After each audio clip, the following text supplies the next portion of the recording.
નમસ્કાર વિદ્યાર્થીઓ, ગત લેક્ચરની અંદર આપણે પ્રકરણ નંબર 1 અર્થશાસ્ત્રમાં વિષય પ્રવેશ, ગત લેક્ચરની અંદર આપણે જે મુદ્દાની ચર્ચા કરી કે ભાઈ આંકડાકીય માહિતી જ્યારે કોઈ આર્થિક અભ્યાસ તમે કરો છો તો એમાં આંકડાકીય માહિતી કઈ રીતે વ્યક્ત થાય અથવા તો કઈ રીતે તમે રજૂ કરો છો. દાખલા તરીકે વર્ણનાત્મક સ્વરૂપે તમે કોઈ પણ આર્થિક અભ્યાસ કરી શકો છો, આંકડાઓને આધારે તમે આર્થિક અભ્યાસ કરી શકો છો, આલેખ અથવા આકૃતિ દોરીને તમે અભ્યાસ કરી શકો છો. આજના વિડિયો લેક્ચરની અંદર વિદ્યાર્થી મિત્રો આપણે એ બાબત ભણવાની છે કે જ્યારે આંકડાકીય માહિતીને આલેખ કે આકૃતિમાં જ્યારે રજૂ કરવામાં આવે ત્યારે વિદ્યાર્થી મિત્રો આપણે કઈ કઈ બાબતની કાળજી રાખવી જોઈએ. તમે જાણો છો કે અર્થશાસ્ત્રનો અટપટો અઘરો એવો અભ્યાસ એ આકૃતિની મદદથી એકદમ સરળ બને છે. આકૃતિ દ્વારા વિદ્યાર્થી મિત્રો આપણે કોઈ નિરક્ષર વ્યક્તિ હોય તો એને પણ આર્થિક બાબતોથી માહિતગાર કરી શકીએ છીએ. તો ખાસ આપણે એ આજે ભણવાનું છે કે જ્યારે આપણને આંકડાકીય માહિતી મળી છે તો એ આંકડાકીય માહિતીને આકૃતિ કે આલેખમાં તમે જ્યારે રજૂ કરો છો ત્યારે તમે કઈ કઈ બાબતની છે એ કાળજી રાખો છો, એની આજે આપણે શું કરવાના છીએ, એની આજે આપણે વાત કરવાના છીએ. એટલે ખાસ આ પ્રશ્નની અંદર આ પ્રશ્નો છે એ હું તમને 3 માર્કમાં પૂછી શકું. 3 મુદ્દા છે એના, 1, 2, 3 યાદ રાખજો. અને બીજી વાત એ છે કે આ બાબતને આધારે, આ પ્રશ્નને આધારે આપ સૌ આકૃતિ કેમ દોરવી, હમણાં આના પછીના વિડીયો લેક્ચરની અંદર વિદ્યાર્થી મિત્રો આપણે આકૃતિ અને વિભિન્ન પ્રકારના આલેખો બનાવવાના છીએ, આલેખો શીખવાના છીએ. ત્યારે આ બાબત આપણને ખૂબ ઉપયોગી સાબિત થશે. એટલે ખાસ કરીને મહત્ત્વની વાત એ છે કે આપણે આકૃતિ કેમ બનાવી અને આકૃતિ જ્યારે બનાવી છે ત્યારે કઈ કઈ બાબતની કાળજી રાખવી જોઈએ એ બાબતો આજે આપણે શીખવાના છીએ. બરાબર છે? તો ખાસ ચાલો હવે આપણે આજે આગળ વધીએ કે ભાઈ આજે આકૃતિ અને આલેખ દોરતી વખતે તમને જે આપેલી આંકડાકીય માહિતી છે એ જ્યારે તમે આકૃતિની અંદર રજૂ કરો છો ત્યારે કઈ કઈ બાબત છે એની પરેજી રાખો છો. ખાસ કરીને મહત્ત્વ તો એ છે કે કોઈ નિરક્ષર, કોઈ અબાલ વૃદ્ધ છે તો એને પણ આકૃતિ અને આલેખની મદદથી સરળતાથી આર્થિક સિદ્ધાંતો અને આર્થિક નિયમો છે એ આપણે સમજાવી શકીએ છીએ. તો સૌથી પહેલાં એ જોશું કે આંકડાકીય માહિતીને આકૃતિ અને આલેખમાં રજૂ કરતી વખતે આપણે કઈ બાબતની કાળજી રાખવી. સૌથી પહેલાં છે વિદ્યાર્થી મિત્રો યોગ્ય સ્કેલ માપ. આપણો સૌથી પહેલો મુદ્દો છે. પહેલો મુદ્દો શું છે તો કે ભાઈ યોગ્ય સ્કેલ માપ. હવે વિદ્યાર્થી મિત્રો જ્યારે આપણને આંકડાકીય માહિતી મળેલી છે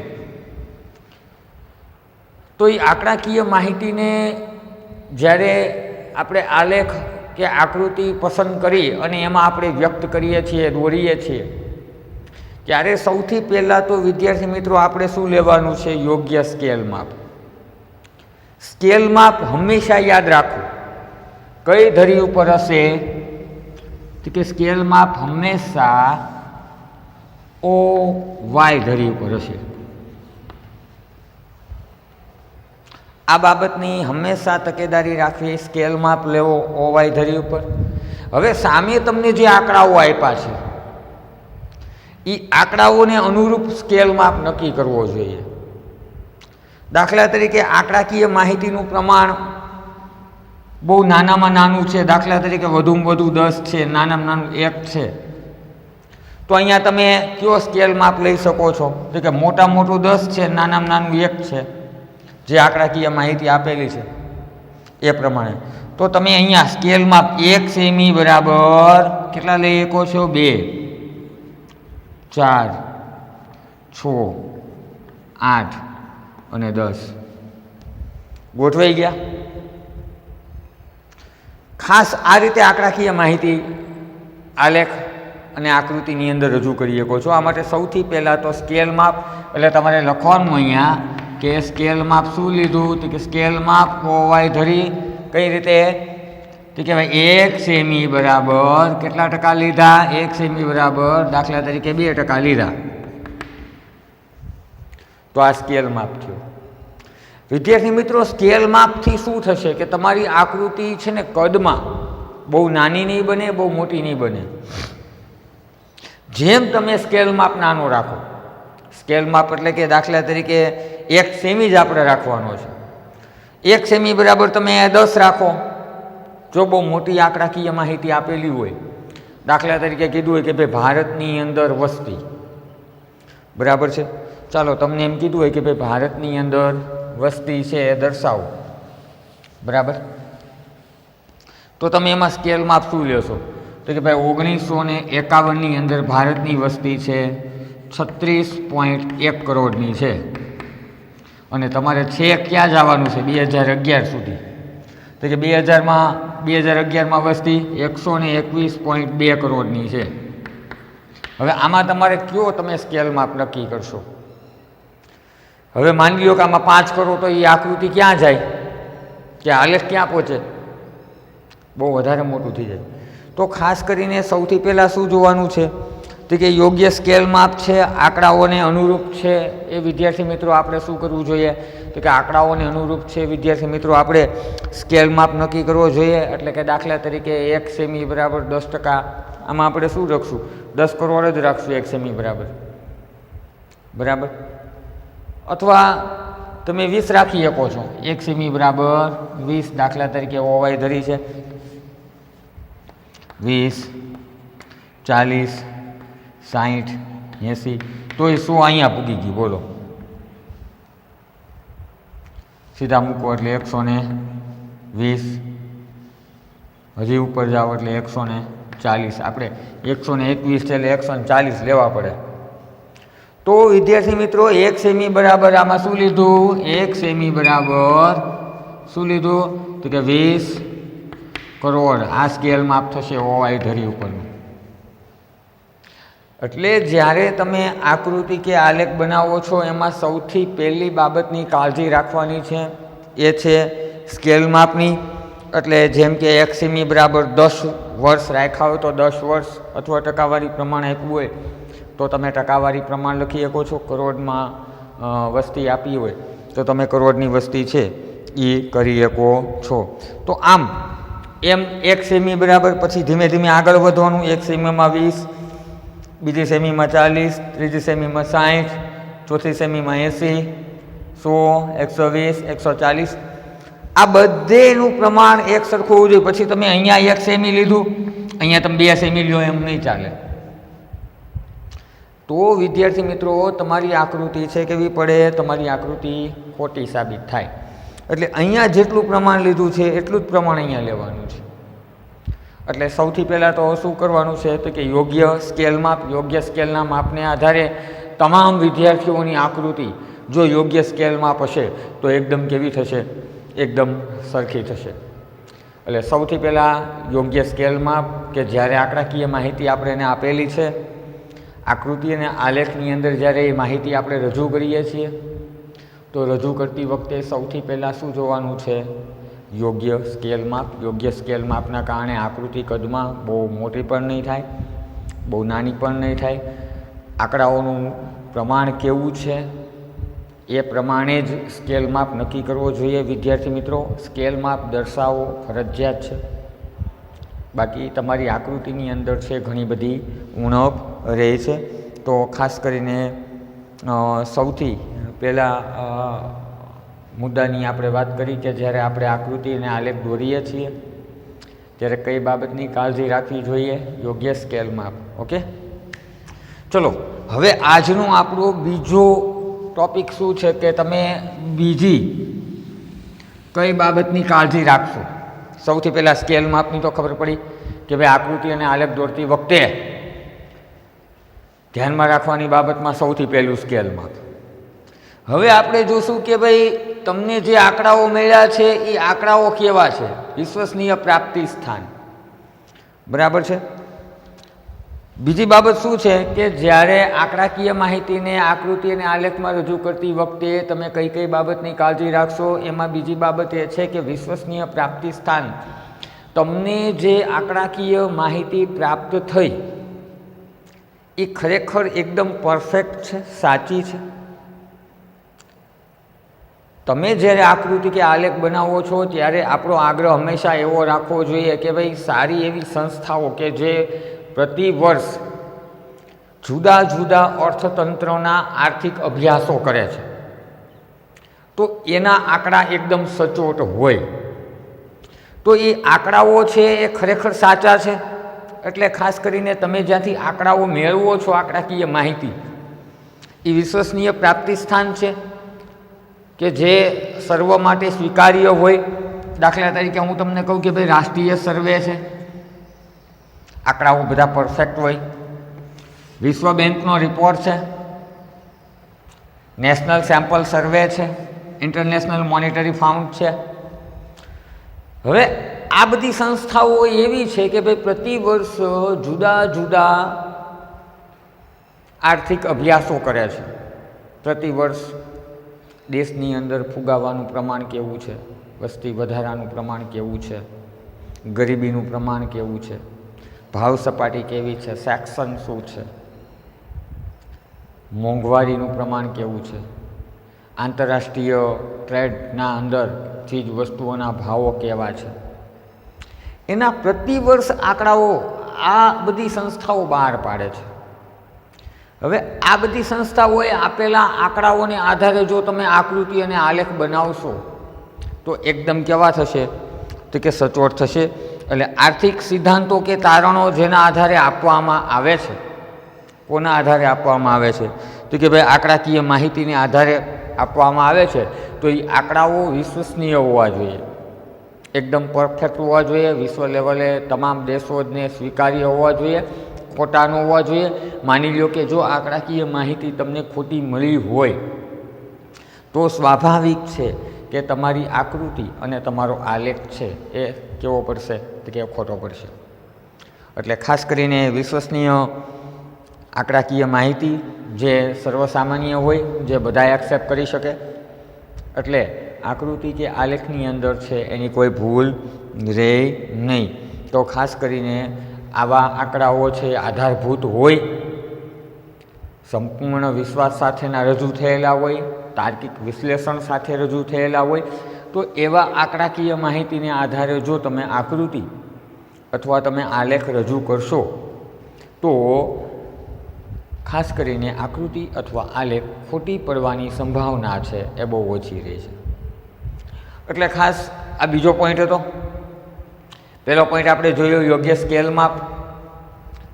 હવે આપણે ત્રીજા પોઈન્ટ આગળ જઈએ છીએ કે આંકડાકીય માહિતીને આકૃતિ અને આલેખમાં રજૂ કરતી વખતે કઈ કઈ બાબતની કાળજી રાખવી જોઈએ. તો એમાં સૌથી પહેલી કાળજી આપણે શું રાખી કે આકૃતિ કે આલેખ જ્યારે આપણે બનાવીએ છીએ ત્યારે સૌપ્રથમ આપણે એનો સ્કેલ માપ નક્કી કર્યું. તદુપરાંત વિશ્વસનીય પ્રાપ્તિ સ્થાન, જે આંકડાકીય માહિતી આપણને પ્રાપ્ત થઈ એ જાણીતી સંસ્થાઓ છે, પ્રતિ વર્ષ આર્થિક અભ્યાસો કરે છે, તેના દ્વારા જે આંકડાઓ મળે છે એ આંકડાઓને આધારે આપણે આલેખ અને આકૃતિ બનાવી છે. 100% એ આકૃતિ અને આલેખ કેવી થશે? તો કે પરફેક્ટ થશે. ત્રીજી બાબત છે સ્વતંત્ર ચલ અને પરતંત્ર ચલ. મોટા ભાગના વિદ્યાર્થીઓને આમાં ખબર નથી પડતી, એટલા માટે મેં બોર્ડ વર્ક કર્યું છે. ત્યાં વસ્તુ તમારી નજર સામે રહી, તમે સમજી શકો. સ્વતંત્ર ચલ અને પરતંત્ર ચલ. સ્વતંત્ર એટલે કે પોતાના ઉપર આધાર રાખનાર, અને પરતંત્ર એટલે કે બીજા માહિતી ઉપર આધાર રાખનાર. હાવ દેશી શબ્દમાં કહું તો કે જ્યારે બે કે તેથી વધુ ચલોનો સંબંધ રજૂ કરવાનો. બે ચલ ક્યાં હોય? તો કે ઓ વાય અને ઓ એક્સ. બે ચલ ક્યાં હોય? ઓ વાય અને ઓ એક્સ. હવે આપણે આ બે વચ્ચેનો સંબંધ રજૂ કરવાનો છે, સ્વતંત્ર અને પરતંત્ર ચલ. પહેલાં સમજજો કે જ્યારે બે કે તેથી વધુ ચલો, બે ચલ ક્યાં હોય? બે કે તેથી વધુ ચલો ઓ વાય અને ઓ એક્સ. હવે બે વચ્ચેનું આપણે શું રજૂ કરવાનો છે? તો કે ભાઈ સંબંધ જ્યારે રજૂ કરવાનો હોય તો એ આલેખ અને આકૃતિ દ્વારા રજૂ કરી શકાય છે. એક જ માધ્યમ છે. કોના દ્વારા? આકૃતિ અને આલેખ દ્વારા. હવે સામાન્ય રીતે સ્વતંત્ર ચલ કેવો હોય તમને હું પહેલાં કહી દઉં છું. સ્વતંત્ર ચલ એટલે ઓ એક્સ ધરી ઉપર આવે. યાદ રાખજો, ક્યાં આવે? ઓ એક્સ ધરી ઉપર છે. કયો ચલ આવે? તો કે ભાઈ સ્વતંત્ર ચલ આવે, જેને ઓ વાય સાથે સંબંધ છે, પરતંત્ર ચલ સાથે. આ બે ચલ વચ્ચે જ્યારે સંબંધ રજૂ કરવાનો હોય ત્યારે સામાન્ય રીતે આકૃતિ અને આલેખ બને છે. વિદ્યાર્થીઓ ખાસ સમજજો કે જ્યારે બે કે તેથી વધુ ચલોનો સંબંધ આલેખ કે આકૃતિમાં રજૂ કરવામાં આવે ત્યારે ખાસ કરીને ઓ વાય અને ઓ એક્સ ધરીએ છે એ વ્યક્ત થાય છે. હવે સામાન્ય રીતે ઓ એક્સ ધરી છે એ ક્યાં કયો ચલ હોય? તો અહીંયા કયો ચલ હોય? સ્વતંત્ર ચલ હોય. બરાબર. આને આપણે અચલ રાશિ પણ કહીએ.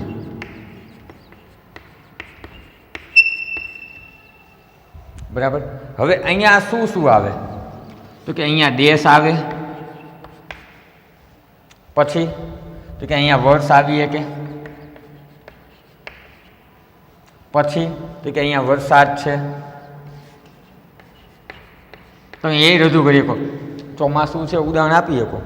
પછી અહીંયા સમયગાળો આવે, અહીંયા પ્રદેશ આવે. સ્વતંત્ર ચલ છે વિદ્યાર્થીઓ, સ્વતંત્ર. કોઈ એકબીજા સાથે આધાર રાખતો એવો ચલ નથી. આધાર એટલે કોની હારે? તો કે ઓ વાય. ઓ વાય સાથે કોઈ આધાર નથી રાખતો. કેવો ચલ છે? તો કે ભાઈ એકદમ સ્વતંત્ર ચલ છે. તો સ્વતંત્ર ચલ જેવા કે સ્વતંત્ર ચલ દેશ, વર્ષ, વરસાદ વગેરે ક્યાં આવે? આડી ધરી ઓ એક્સ ઉપર આવે. હવે આધારિત ચલ મેં હમણાં દેશી શબ્દમાં હમણાં જ વાત કરી હતી, હાવ દેશી ભાષામાં વાત કરી હતી. ઓ એક્સ સાથે આધાર રાખતો ચલ, જેને અહીં આપણે શું કહીએ? ચલ રાશિ. કેવી રાશિ કહેવાય? ચલ રાશિ. કઈ રાશિ છે? તો કે ઓ વાય. ઓ વાય છે શું છે? ચલ રાશિ. જો આકૃતિ અને આલેખ દોરતી વખતે જ્યારે આંકડાકીય માહિતી તમે એમાં એડ કરો છો ત્યારે આ બાબતની ખાસ તકેદારી રાખવી. ઓ વાય ધરી છે કેવી આવે? ચલ રાશિ આવે. શું આવે? ચલ રાશિ. ચલ રાશિ એટલે એકમ દીઠ બદલાતી રાશિ. યાદ રાખજો, ચલ રાશિ એટલે એકમ દીઠ બદલાતી રાશિ. હવે આને આપણે શું કહેશું? તો કે આને આપણે આધારિત પણ કહેશું. આધારિત. કોનો આધાર? ઓ એક્સ ધરીનો આધાર. હવે આ બે ચલ વચ્ચેનો સંબંધ હંમેશા યાદ રાખજો, આકૃતિ અને આલેખની મદદથી છે તમે વ્યક્ત કરી શકો છો. તો આને આપણે આધારિત ચલ પણ કહેશું, અથવા આને આપણે શું કહેશું? પરતંત્ર ચલ પણ કહેશું. બરાબર. કેવો કહેશું? પરતંત્ર. હવે ત્યાં શું શું આવે? તો કે ભાઈ આધારિત ચલ એટલે કે પરતંત્ર ચલ છે. અહીંયા વસ્તીની ટકાવારી આવે, આવકમાં વધારો આવે, ઉત્પાદનની માત્રા આવે. બરાબર છે. આ બધું ક્યાં આવે? તો કે બધું ઓવાય ધરી ઉપર આવે. સામાન્ય રીતે અહીંયા ટકાવારી પ્રમાણ આવશે વધારે. ટકાવારી પ્રમાણમાં તો કે વસ્તી, આવક, ઉત્પાદન. આવકની અંદર રાષ્ટ્રીય આવક અથવા માથાદીઠ આવક, આ બધું ટકાવારી પ્રમાણ. હા, રૂપિયામાં પણ આવે, એકમની અંદર પણ આવે. આ બધું કઈ ધરી ઉપર આવે તો કે બધું ઓ વાય ધરી ઉપર આવે. એટલે ઓ વાય ધરી એ ચલ રાશિ છે, પરતંત્ર ચલ એને કહેવાય, અથવા આધારિત ચલ પણ કહેવાય છે. તો જ્યારે તમે આકૃતિ બનાવો વિદ્યાર્થી મિત્રો, ત્યારે આ બાબતની ખાસ કાળજી રાખવી જોઈએ. જો આમાં કોઈ કચાશ રહી જાય તો વિદ્યાર્થી મિત્રો આપની આકૃતિ છે કેવી થાય, તો કે આપની આકૃતિ છે એ ખોટી બને. એટલે ખાસ આજના આપણા ટૉપિકની અંદર કે જ્યારે આંકડાકીય માહિતીને આકૃતિ કે આલેખમાં રજૂ કરવામાં આવે ત્યારે કઈ કઈ બાબતની વિદ્યાર્થી મિત્રો આપણે કાળજી લેવી જોઈએ. ખાસ કાળજીની અંદર યાદ રાખજો, યોગ્ય સ્કેલ માપ. તમે યોગ્ય સ્કેલ માપ વગર જો આકૃતિ બનાવશો તો આકૃતિ સામાન્ય રીતે ખોટી પડે. ઘણા બધા વિદ્યાર્થીઓ શું કરે છે, સ્કેલ માપ લેતા જ નથી. ચોપડાની અંદર લાઇનિંગ આપી છે એ લાઇનિંગ પ્રમાણે કરશે, એ આકૃતિ તમારી ખોટી પડે. આલેખ હંમેશા ગ્રાફ પેપર ઉપર દોરાય. જ્યારે આપણે આલેખ બનાવશું ત્યારે વિદ્યાર્થી મિત્રો ખાસ આ 3 પોઈન્ટની તકેદારી રાખવાની છે. સાથે સાથે તમારે તકેદારી શું રાખવાની છે કે આલેખ ગ્રાફ પેપર તમારી સામે રાખવાનું છે, અને એ ગ્રાફ પેપર ઉપર તમે જ્યારે આલેખ બનાવો ત્યારે આ બધી માહિતી ધ્યાનમાં રાખીને જ આલેખ બનાવવાનો. એટલે સૌથી પહેલાં તો સ્કેલ માપ ફટ દઈને ઉપર લખી જ નાખવાનું. શું લખી નાખવાનું તો કે ભાઈ સ્કેલ માપ. કે સામે આંકડાઓ આપ્યા છે, આંકડાઓ કેટલા કદમાં બહુ મોટા છે તો સ્કેલ માપ પણ મોટો જ લેવાનો. 1 સેમી બરાબર, દાખલા તરીકે આંકડાઓ મોટા છે તો 20, બહુ વધારે 1000માં આંકડા છે તો 1000માં આંકડા હોય શું કરવું પડે, 1500 અથવા 100 અથવા 150 અથવા 200, 1 સેમી બરાબર તો જ બનશે ને. આ તમે 100 રાખી શકો, 10 સેમીનો આલેખ તો આવે જ, 1000 થઈ ગયા. એટલે ખાસ કરીને સ્કેલ માપ જે રીતે 1 સેમી બરાબર 10 રાખ્યા હોય તો 2 સેમી બરાબર 20 થવા જોઈએ, અડધા સેમીની અંદર 5 થવા જોઈએ. એટલે ખાસ આકૃતિ અને આલેખ દોરતી વખતે આંકડાકીય માહિતી જ્યારે તમે રજૂ કરો છો ત્યારે સૌથી પહેલાં સ્કેલ માપ નક્કી કરો. પહેલી બાબત એ હતી. બીજી બાબતની આપણે કહ્યું વિશ્વસનીય પ્રાપ્તિ સ્થાનો, કે તમે જ્યાંથી આંકડા મેળવ્યા છે એ આંકડાઓ વિશ્વસનીય છે, સર્વસામાન્ય છે, એમાં કોઈ કચાશ નથી ને. એટલે ખાસ નેશનલ સેમ્પલ સર્વે છે, વિશ્વ બેંક છે, ઇન્ટરનેશનલ મોનિટરી ફંડ છે, આપણું રાષ્ટ્રીય સર્વે છે, બરાબર છે, રાષ્ટ્રીય અધિકૃત બેન્કો છે એ પણ પ્રતિવર્ષ આવી આંકડાકીય માહિતી આર્થિક અભ્યાસો કરીને રજૂ કરે છે. તો આ બધા આંકડાઓ જોવા કે બધા આંકડાઓ સત્ય છે. જો માની લો કે આંકડાકીય માહિતી જો ખોટી હોય તો આંકડાકીય માહિતી ખોટી હોય એના કારણે શું થાય છે કે ભાઈ એના કારણે છે એ આખી આકૃતિ અને આલેખ આ બંને ખોટા થાય છે. એટલે ખાસ કરીને આંકડાકીય માહિતી છે એ વિશ્વસનીય પ્રાપ્તિ સ્થાન હોવી જોઈએ. કે તમને જે આંકડાઓ તમે જ્યાંથી મેળવ્યા છે એ સર્વસામાન્ય હોવા જોઈએ. આકૃતિ અને આલેખની મદદથી એક વસ્તુ યાદ રાખજો કે તમે નિરક્ષર વ્યક્તિઓને બહુ આસાનીથી સમજી શકો છો, આસાનીથી એને સમજાવી શકો છો. અને નિરક્ષર વ્યક્તિ જેને ભણવા લખવાની કે ક્ષમતા નથી એ વાંચી નહીં શકે, પણ આકૃતિ અને આલેખ જોઈને છે એ શું કરશે તો કે એ માહિતી પ્રાપ્ત કરી શકે છે. આજે તમે ગામડે ગામડે જોવો તો મોટા મોટા પોસ્ટરોની અંદર ચિત્રો બનાવેલા હોય, મોટા મોટા પોસ્ટરોની અંદર આલેખો બનાવ્યા હોય. સામાન્ય રીતે આલેખ છે એ આમ મામૂલી પ્રજા માટે નથી, આમ પ્રજા માટે આલેખ દોરવામાં ન આવે, પણ આકૃતિ છે એ સર્વસામાન્ય બધા માટે દોરવામાં આવે છે. એટલે તમે ઘણીવાર તમે જો હાઈવે ઉપર જતા હો તો મોટા મોટા પોસ્ટરો માર્યા હોય જાહેરાતોના વિભિન્ન, તો એ આકૃતિઓને આધારે આપણે કોઈ ચીજ વસ્તુઓની પસંદગી કરતા થઈએ છીએ. તો વિચાર કરો કે આપણા મગજ ઉપર એની કેવી અસર થાય છે. 100% પોઝિટિવ અસર થશે. તો ખાસ કે જ્યારે તમે આકૃતિ અને આલેખ બનાવો છો ત્યારે તમને જે આંકડા મળ્યા છે એ આંકડાઓ ખરેખર આધારભૂત છે, એની આધારભૂતતા પરફેક્ટ છે, સાચા જ છે. બાકી જો આંકડાઓ ખોટા હશે ને તો વિદ્યાર્થી મિત્રો તમારી આકૃતિ પણ ખોટી થશે અને તમારા આલેખ છે પણ ખોટું થશે. એટલે બીજી બાબત આ ધ્યાનમાં રાખવાની છે.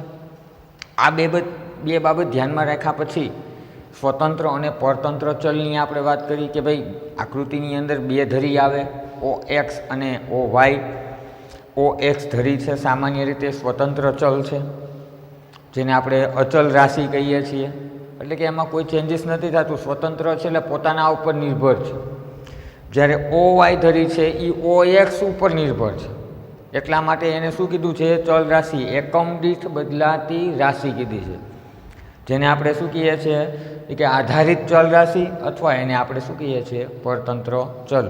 આની અંદર શું આવે તો કે સામાન્ય રીતે બધું ટકાવારી પ્રમાણે જ આવે. દાખલા તરીકે ભાઈ વસ્તીમાં કેટલો વધારો છે, વસ્તીમાં ટકાવારી વધારો કેટલો છે, ગરીબી છે તો ગરીબીમાં કેટલો વધારો છે, રાષ્ટ્રીય આવક છે તો રાષ્ટ્રીય આવકનો વૃદ્ધિદર કેવો છે, રાષ્ટ્રીય આવકમાં વધારો કેટલો છે, બરાબર છે, વસ્તી, વર્ષ.